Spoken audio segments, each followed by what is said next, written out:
Larut malam di tempat karaoke, gadis ini mengucapkan yang salah, jadi seorang pria melemparkan bir ke wajahnya.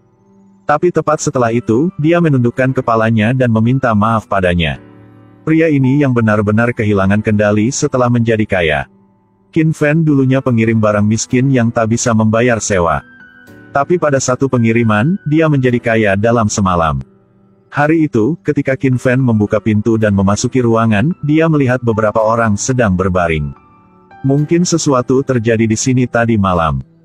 Qin Fan dengan keras memanggil pelanggan tapi dimarahi karena mengganggu mereka tidur. Saat kedua orang itu berdebat dimulai.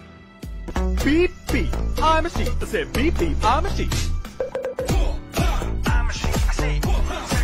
Kemudian pelanggan mengatakan dia bisa mengambil uang di kamar sesuka hati. Meskipun Qin Fan kekurangan uang, dia masih tidak mengambil lebih uang lagi. Tanpa diduga, tindakan Qin Fan ini membuat kelompok orang kaya misterius itu memperhatikannya. Mereka ingin bertaruh dengan hidup Qin Fan.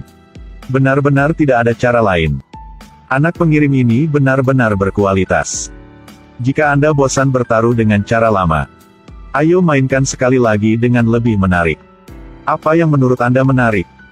Kita akan menjadikannya dengan kaya. Agar lihat apakah dia berubah menjadi lebih buruk. Bertaruh pada kemanusiaan, menarik sekali. Setelah mengirimkan barang, Qin Fan pergi ke bos untuk mendapatkan gajinya. Karena hari untuk membayar sewa telah tiba. Jika tidak membayar uang kepada nyonya, dia akan diusir dari rumah. Namun, bosnya menggunakan alasan bahwa Qin Fan dilaporkan pelanggan agar memotong semua gajinya.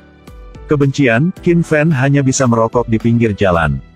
Sangat cepat, seorang bibi yang kasar menatapnya. Ketika Qin Fan melihat bibi itu di depannya, dia ingin melarikan diri. Karena dia tidak punya uang di sekitarnya. Tanpa diduga, bibi itu tepat berbaring di tanah secara tidak sopan. Dengan segan, Qin Fan harus pergi untuk menarik uang serta membayar bibi itu. Jumlah 1 juta di kartu membuat bibinya langsung pingsan. Qin Fan juga tidak mengerti mengapa dia punya begitu banyak uang. Pada saat ini, dia menerima panggilan telepon misterius. Orang di telepon mengatakan kepadanya bahwa dalam 1 bulan ke depan, Qin Fan akan menerima 1 juta setiap hari. Tapi dia terpaksa menghabiskan semua uangnya dalam sehari tanpa bisa menyimpannya. Bahkan Qin Fan tidak bisa memberikannya kepada siapapun.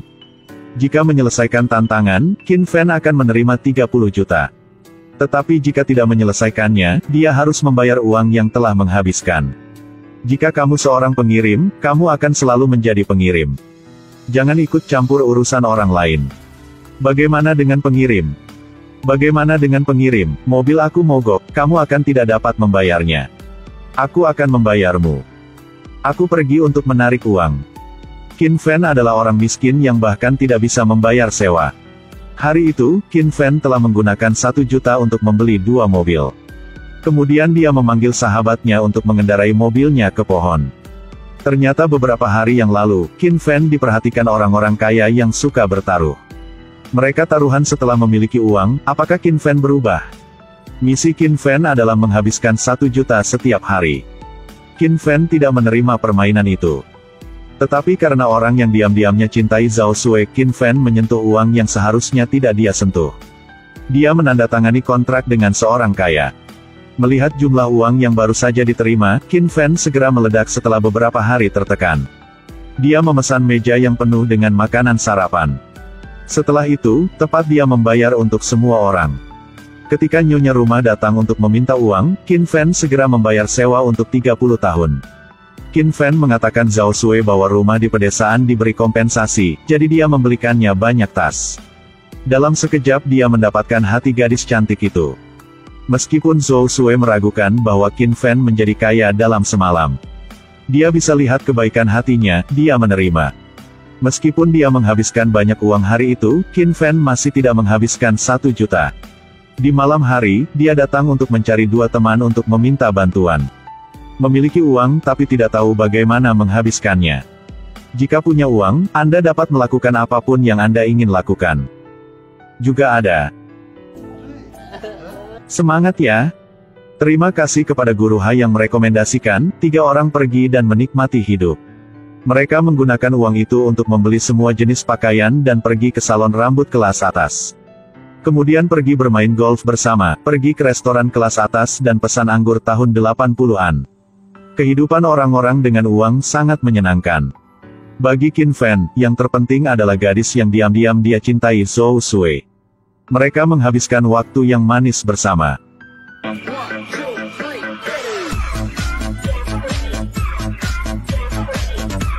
Keesokan harinya, Qin Fan dan dua temannya terus mengalami kehidupan orang kaya. Namun saat memasuki hotel, mereka dihentikan pelayan karena hotel itu hanya menerima tamu dari latar belakang bergengsi. Pria-pria ini memasuki hotel mewah untuk menghabiskan uang tetapi dihentikan pelayan. Karena hotel itu hanya menerima tamu dari latar belakang bergengsi.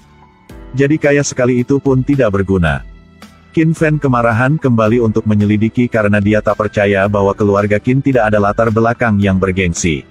Segeranya, Qin Fan mengetahui bahwa nenek moyang dia adalah Qin Choi yang terkenal dalam sejarah.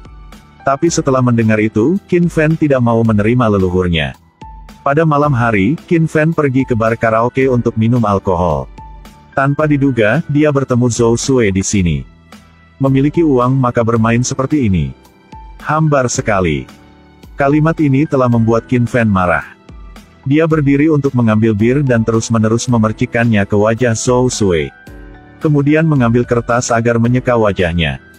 Melihat Qin Fan berubah menjadi orang seperti itu, sahabatnya tidak mengatakan sepatah kata pun, mengambil semua uangnya dan pergi. Keesokan harinya, ketika Qin Fan bangun, dia menemukan bahwa Zhou Sui tidak lagi berada di kamar. Melihat surat yang ditinggalkan Zhou Sui kepadanya, dia mengerti apa yang dia maksud. Dia melakukannya hanya karena dia ingin Qin Fan memulai kembali hidupnya. Dia segera menggunakan segala cara untuk mencari Zhou Sui tapi tidak dapat menemukannya. Karena Zhou Sui telah meninggalkan kota. Pada saat Qin Fan paling putus asa, seorang pembunuh datang untuk menemukannya karena masalah tidak menghabiskan 1 juta dalam 1 hari. Pembunuhnya berkata bahwa dalam 3 hari, Qin Fan harus mengembalikan uang yang dia habiskan atau dia akan kehilangan nyawanya. Qin Fan sekarang kembali ke kehidupan lama dengan tanpa uang. Setelah menikmati kehidupan orang kaya, Qin Fan tidak bisa kembali lagi. Dia memberitahu sang pembunuh bahwa dia tidak punya uang sehingga dia bisa mati. Tapi bagaimana mereka bisa memaafkan Qin Fan dengan begitu mudah? Mereka memaksa Zhou Sui untuk mengancamnya. Jika tidak membayar, mereka akan membunuh Zhou Sui. Di masa-masa sulit, dua teman tidak meninggalkan Qin Fan. Mereka memutuskan untuk pergi menyelamatkan Zhou Sui. Melalui sinyal ponsel, mereka telah menemukan lokasi Zhou Sui. Pada malam hari, mereka bertiga segera pergi mencarinya. Namun sebenarnya sejak awal semuanya sudah ada dalam rencana orang-orang kaya. Orang-orang kaya dengan sengaja membiarkan Qin Fan dan sahabatnya memasuki rumah karena mereka telah memulai permainan baru. Qin Fan hanya dapat memilih satu, adalah dia mati untuk menyelamatkan dua teman dan Zhou Sui. Dua adalah Qin Fan mendapat kehidupan yang kaya tetapi sahabatnya dan Zhou Sui harus mati. Qin Fan tidak ragu untuk memilih kematian. Tetapi orang-orang kaya masih memilih untuk membunuh sahabatnya dan Zhou Sui. Qin Fan juga dipukul hingga pingsan. Setelah sadar kembali, Qin Fan segera mengingat saat dia bersama sahabatnya. Dia merasa bahwa punya uang atau tidak pun bukan masalah. Kekayaan merupakan kehidupan, makan dengan baik dan pakaian dengan hangat pun merupakan kehidupan. Tapi apapun yang terjadi, bersama orang yang kita cintai adalah kebahagiaan yang hakiki. Saat ini, permainan menantang hati orang belum berakhir. Hey Vishnu, you have a text message. Ternyata Zhou Sui dan sahabatnya tidak mati. Akhirnya, mereka bisa diatur waktu untuk bertemu satu sama lain.